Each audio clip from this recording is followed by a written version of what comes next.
Live from the Business RadioX studio inside Renaissance Bank, the bank that specializes in understanding you. It's time for North Fulton Business Radio. Hello again, everyone. Welcome to another edition of North Fulton Business Radio. I'm John Ray, and we are broadcasting, as we always do, from inside Renaissance Bank in beautiful Alpharetta. And I'm excited about this one, folks. Randy Hain is with us. He's back in the studio to talk about his latest book, Becoming a More Thoughtful Leader. I want to get to Randy in a moment, but before I do that, I want to remind you that Renaissance Bank is there to serve you if you would like to be a refugee from one of those mega banks that really does not want to talk to you. They want to have a computer talk to you. If you want to talk to a live person, Renaissance is happy to help. And the folks that I send to Renaissance come back and tell me not only are they personable, but they're big enough to handle pretty much any need I have. And that's, I think, a magic combination in banking these days. If you're looking for that combination, RenaissanceBank.com is the place to go. You can find one of their local offices, find out more about their services, and, of course, give them a call, and they'll pick up the phone when you do. Renaissance Bank, understanding you, member FDIC. And now, again, I want to welcome Randy Hain. Randy is a return guest, has been with us several times to talk about his books, and he's got another one out, and it's a terrific book, folks. Becoming a More Thoughtful Leader is the name of the book. Randy, welcome. John, thanks for having me back on. Absolutely. Delighted to have you. Let's give folks that don't know you, the 3 or 4 people that don't know you, let's give just an introduction to you and your work and how you're serving folks out there, and then we'll get to the book. First and foremost, I'm a friend of John Ray, and that's all you need to know. But I'm a husband, father. I've got an executive coaching company called Servium Partners, and also co-own another business called the Leadership Foundry. And before that, I was a senior executive for 25 years based out of Atlanta.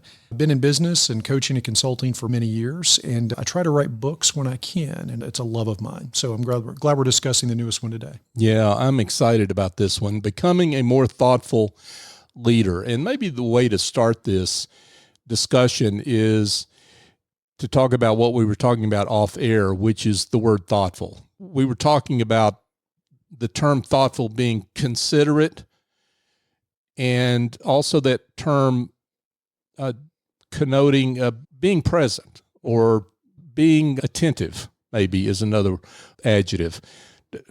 And those two concepts seem to come together in this book. I think they do. For me, when I think about thoughtful, certainly there is an inward manifestation. There is let's be thoughtful, let's be reflective, but also there is an external manifestation. I want to be thoughtful about the people around me. So in the introduction of the book, I talk about the twin challenges. And the first one is, as you read each chapter, I want you to digest what I've talked about, and I want you to think about how you're going to grow in that area. And I give you reflection questions on how you can challenge yourself and think about it. But very importantly, maybe just as importantly, once you've mastered this, how are you going to share this with other people? How will you help other people learn what you've just learned? So like that inward and external sort of manifestation. Yeah, for sure. Now, you have a concept in the book that your friend Andreas Widmer has helped you with, and you mentioned it a few times throughout the book. Ti voglio bene. Yes. How's my Italian? Fantastic. Randy was teaching me Italian before we came on the air, folks. What is Ti voglio bene? As a disclaimer, I must say that I married an Italian. So I've been married 30 years, and my wife, she has Sicilian ancestry, so I got the correct pronunciation from her. But my good friend, Andreas Widmer, who teaches at the Catholic University of America, he's a very well-known author, known him for 15 years. Last year, we were talking about our shared love of developing people, developing leaders, and he introduced me to this amazing Italian phrase.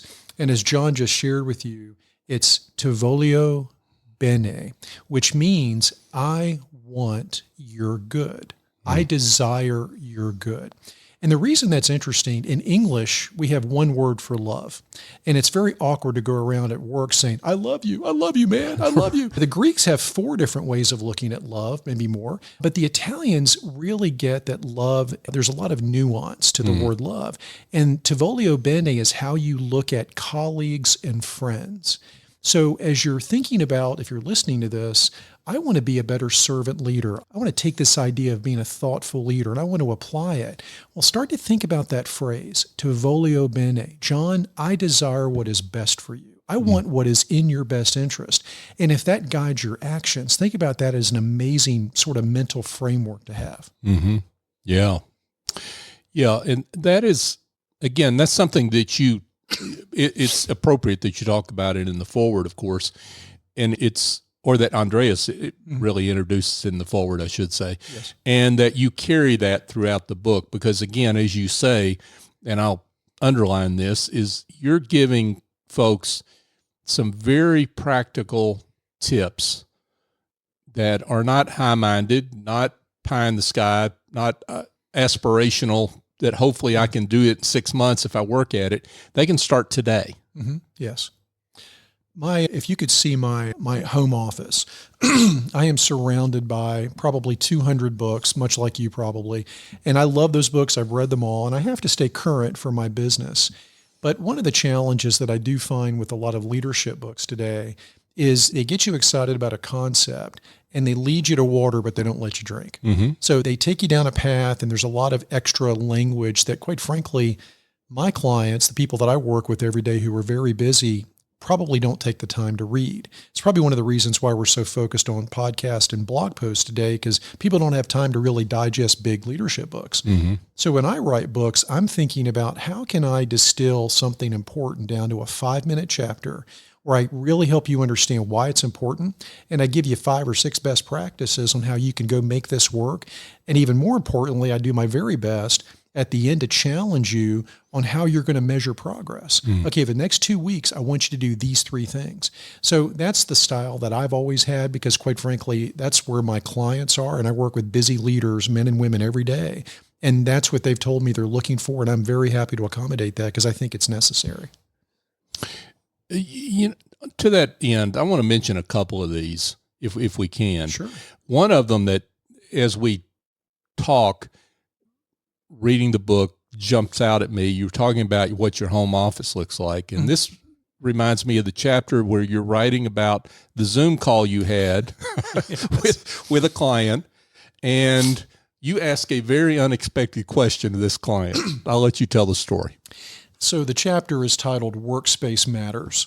And I was talking to a client one day, and he was actually a former coaching client who wanted to reach out and reconnect. He said he was struggling with a few things, wanted to talk.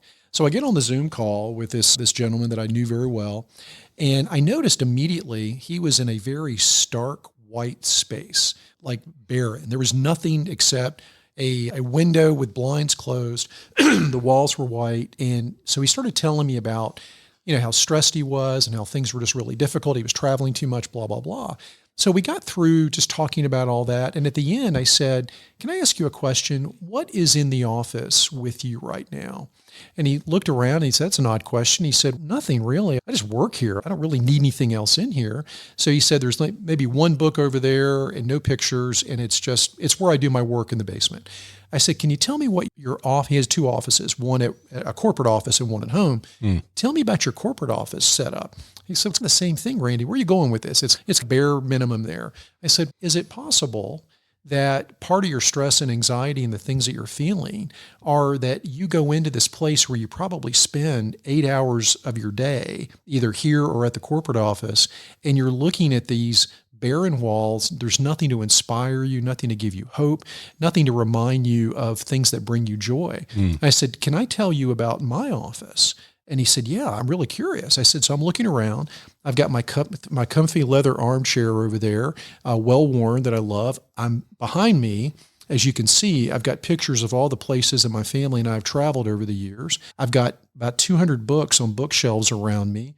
I've got all of my book covers and frames that my wife did for me. And I said, I've got religious art. I've got things that really matter to me. I said, so when I come into this place, I'm inspired. I love it. It makes me feel great. I feel creative in this space.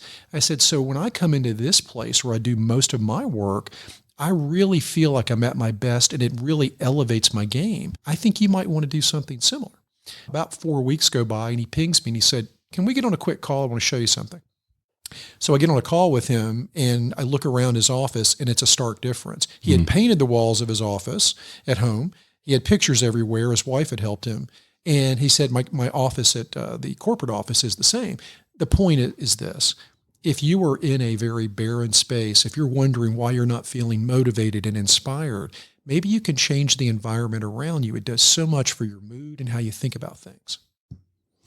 Yeah. And again, it's a very practical suggestion and it's something you can do today. And maybe your office is not completely barren, but maybe you're missing a few aspects of your life in that office, right? When I walk in, I love to see where my family and I have been very fortunate to travel. I love to see my favorite books. I've got art in there that my kids made over the years. So I'm looking around and all of it brings me happiness and joy. Now think about that. If that is your mindset and you're about to do some serious work during the day, I can only imagine that work will be better because of the environment you're in. Yeah, terrific. Randy Hain is with us, folks. Becoming a More Thoughtful Leader is the name of his book, and the subtitle is key: Practical Insights to Spark Meaningful Growth.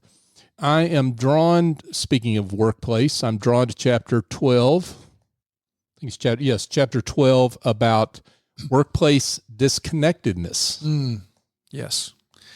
So that was a fun chapter to write because so often, as you probably know, John, from these chapters, I am reflecting, I'm thinking about people in my life, experiences I've had. And that one began with a reflection on my dad. My dad's 86 and he retired many years ago, but every time I'm with him, if we go out and get coffee, go to Chick-fil-A and get a sandwich, whatever it is, he is going out of his way, as he's done his entire life, to thank everybody, to go up and compliment people that have never seen him before. Hey, you did a great job today. And we could all look at that and say, oh, that's just pleasant. What a nice older gentleman that's doing these things. Right. He's done it his entire life. And it just reminded me, and I started to make the connection in my mind as I was out hiking one day. We have such a disconnectedness problem in business today. We have a very low engagement from employees. If you go look at all the Gallup surveys, the numbers are in the 30s in terms of how many people are actually engaged, which means 2/3 of the workforce are disengaged. So I just started thinking about what are some powerful best practices that we could start to employ as leaders to help engage and help people feel more connected. And I gave other ideas, but I really was drawn to the simplicity of my father's example of what would it hurt for us to simply show to volio bene thinking to people around us. I want your good. I want to help you be successful. I want to compliment you for the great job you did. I want to make sure you feel welcomed here. So there's so many things that we can do, or quite frankly, acts of kindness that we could do to our colleagues every day that would absolutely make them feel more connected. So again, as you said earlier, it doesn't have to be rocket science. It doesn't have to be pie in the sky. Sometimes you'll listen to something like this and say, I could go do that this afternoon, can't I? I could go walk around and make everybody feel welcomed and excited about what they're doing. And the answer is yes, you can. Yeah, for sure. Now, speaking of short, impactful ideas to maintain connection, talk about your friend that occasionally you get a envelope from. So I have a dear friend going back, I guess about 15 years now, and he's a former colonel in the military. He's a CFO for companies here in Atlanta. And every couple of months or so, I get a newspaper clipping in the mail. So it's a clipping that he has cut out, and he's mailed it to me with a little note about why I would like it and hoping I'm doing well. Now, in this day and age, that just sounds really different, right? That's just not something that people do. But I found it compelling, and I wrote about it. It's the shortest chapter in the book, but it's pretty clear. Maybe my friend's onto something, because you know what he's demonstrating, right, John? He knows me. Yeah. He has been thinking about me. And I know he does this for many other friends. And he sends me something that he really wants to bring to my attention. The thoughtfulness of that act is powerful.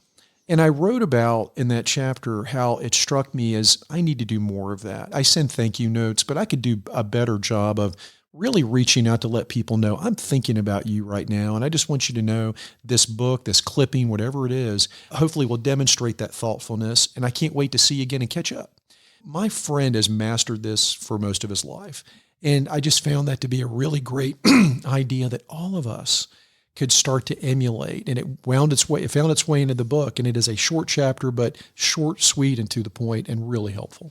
And I think what stood out to me in that chapter was it's something really easy to do, but your friend is doing that with no preconceived idea of how that's going to work out. There's no quid pro quo. There's no, hey, I'd love to talk to you about some business, or there's nothing there. It's just a free gift, a gift of grace. There's no agenda whatsoever. Right. But again, and we'll probably wear this phrase out today, but isn't it a great way to think about Tivolio Bene?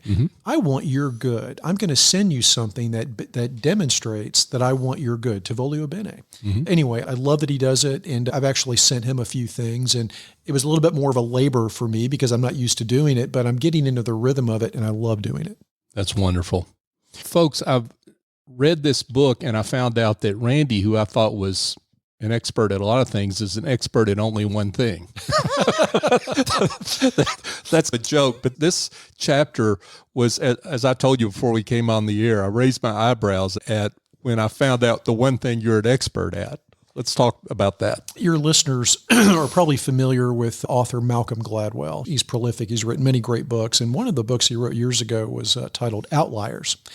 And he said something very controversial in the book. He talked about you're an expert when you've got 10,000 hours of applied practice doing something. And I always thought that was interesting, and it's been contested. People argue about it all the time. But one day, one of my mentees sent me an email, and one of the questions to me was, hey, Randy, I'm just curious, what do you think you're an expert at?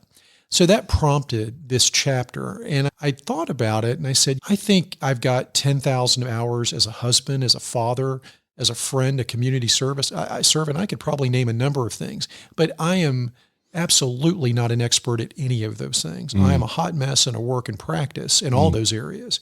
But I said the one thing that I think I've developed expertise in is something that most people would dismiss as boring. I'm an expert at walking. And that's the one thing I'm an expert at. And I went on to talk about, it's not that I'm the best walker. I'm sure people walk better than I do, but I do walk a lot. But it's the fruit that I get out of walking that has really helped me develop an expertise. Because when I'm walking, I'm not listening to podcasts. I'm not listening to the radio. I am praying and reflecting and thinking. I don't use any electronics. So I am out there sometimes for 2 miles, 4 miles, depending on what I'm doing. And I am really trying to clear my head of any distractions. And in that time, I think about being a better friend, a better consultant, a better coach. I think about topics I want to write about. I think about being a better husband and father. I do whatever is on my mind. It gets really great, deep thinking when I'm out doing the walking. So over the years, I've grown in those areas that I just named through the practice of walking. So I have a claim to fame that I think I'm an expert walker. That's what the chapter's about, how I use that time for deep reflection and thinking, and the fruits of it in my life have transformed my life. And I'm grateful for that. Yeah, and this is really something about you and how you conduct your business.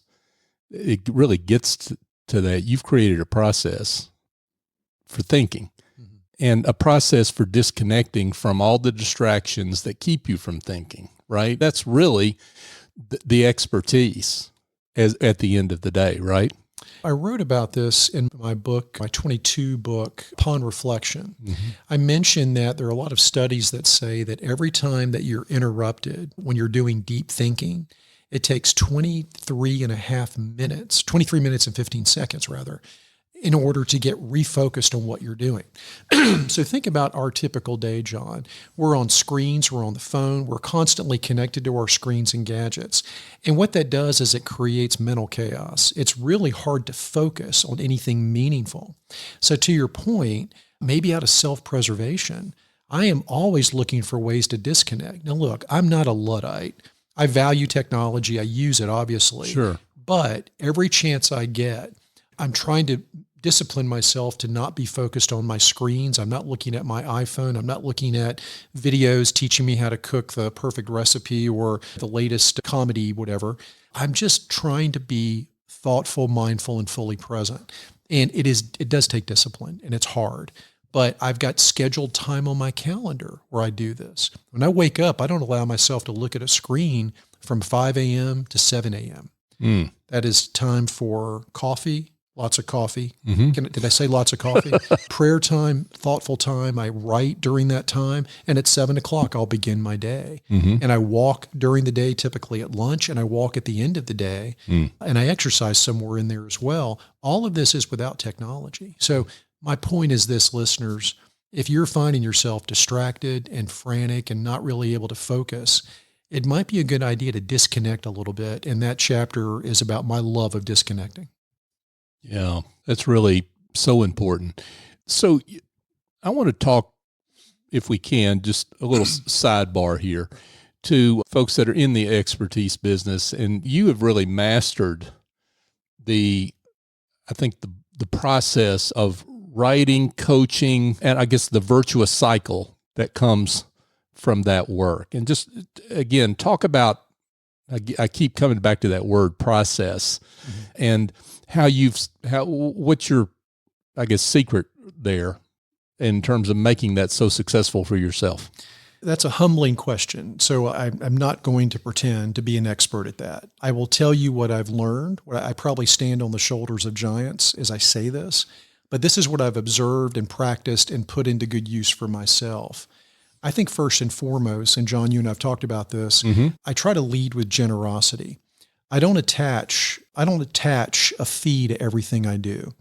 How can I help? Volio bene. I'll start with, what can I do for you? And sometimes it's just advice. Sometimes it's a cup of coffee. Sometimes it's just, let's get to know each other. My wife always asks me, when do we get the royalty checks for all these books you write?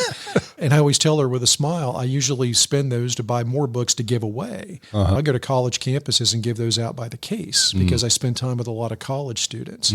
So my point is this. If you start with, let's lead with generosity, and you do your very best to use your God-given talents to put that out there into the world, then it is going to be blessed. And I've just found that by writing books, I make people aware of my thought process, the things that I believe in, the things that are relevant and matter to folks. And sometimes they want to hire the guy to be their coach who wrote the book. And I'm aware of that. So yeah, by putting books and blogs and podcasts out into the world, that is a way of exposing what I do to the world. But I'm not counting dimes over in a corner. I'm just trying to lead with generosity. And I think that's what really all of us should be thinking about in any kind of consulting or services business. Because I think if you start with, before I give you a minute of my time, I need to get paid for that. In my humble opinion, I would say that's a mistake. And that is usually going to lead you down a path where you're not going to be as successful as you want. As counterintuitive as it is, lead by giving it away. And we are in the service business, so it's not a product that you got to pay for the green beans before you can open the can. Sure. We're in the service business. We are here to serve. And so the question is just how you do that. That's what you're getting at. Yeah, absolutely. I would say that, John, you and I both write. We put books out there. We're not looking to make money on our books or things that we write, but it does give people a chance to read what we think about, what we care about, what matters to us. And often that is great marketing. That is just a way for people to get exposed to that. So we lead with generosity. We both do in that area. Here, read this. If you want to buy the book, that's great, but I want you to read this. And I do think that if you're in a services business, you do have to make a calculation. My time is valuable and I have to be thoughtful about that. But I think if we step back and say, you know what, maybe I could do a little bit better at giving away some of this expertise and just know that if I put good things into the world, good things will come back to me. I've always operated that way. I learned that from my parents, and quite frankly, it's always served me very well. Yeah. Yeah, that's a message that resonates with me for sure. Now, one of the things that, as we come down to the end of this, one of the reviews that you've already received from the book stood out to me. And I'm not going to get the whole thing quite right, but here's what it said. Leadership is not merely about overseeing tasks or achieving even material outcomes. That might be a surprise to people, but it's about the profound impact that we have on others. And this review goes on to talk about think, do framework. Yes. So talk about where that reviewer is going. I remember that review, and I really appreciated that this particular reader left such a thoughtful perspective, because it goes back to what we said earlier about maybe short, succinct chapters that really get to the point. But I think it goes a step further. I do want to challenge you to think differently. The topics in this book, all my books have different topics. This is just 20 brand new topics. But I want to challenge you to think differently. I want to provoke you to open the aperture of your thinking. But then now that I've taken you down that path, I have an obligation to help you go implement this. You were talking about that earlier. Let's make this actionable. Here are 5 steps. Here are 3 concepts. And at the end, I even give you questions at the end of every chapter to get you to think about how can you apply this week over the next month. Go find 2 people to teach this to, whatever it is. So I do think that Think Do is really the sort of the driving force behind why the book is written the way it is, because I do want you to be challenged, but I do want you to make it actionable. Randy Hain, folks, the author of Becoming a More Thoughtful Leader, and this is book number 11. Yes. Out of and more to come. And you're writing book number 12 right now, right? I'm working on number 12. As long as I've got my mental faculties, I'll keep writing. We can only be thankful for that. We've got something to be thankful for today. Certainly for you coming and knowing more is coming from you. Randy, this has been great. And I can't imagine there aren't some folks that want to know more, would like to connect with you. Tell them how they can do that. I think the best 2 ways for a business audience, certainly feel free to reach out to me or follow me on LinkedIn. Mm-hmm. I do most of my writing there. You can see anything that I'm working on. And then my website is serviampartners.com, SERVIAM partners.com. Those are probably the 2 best ways to reach me.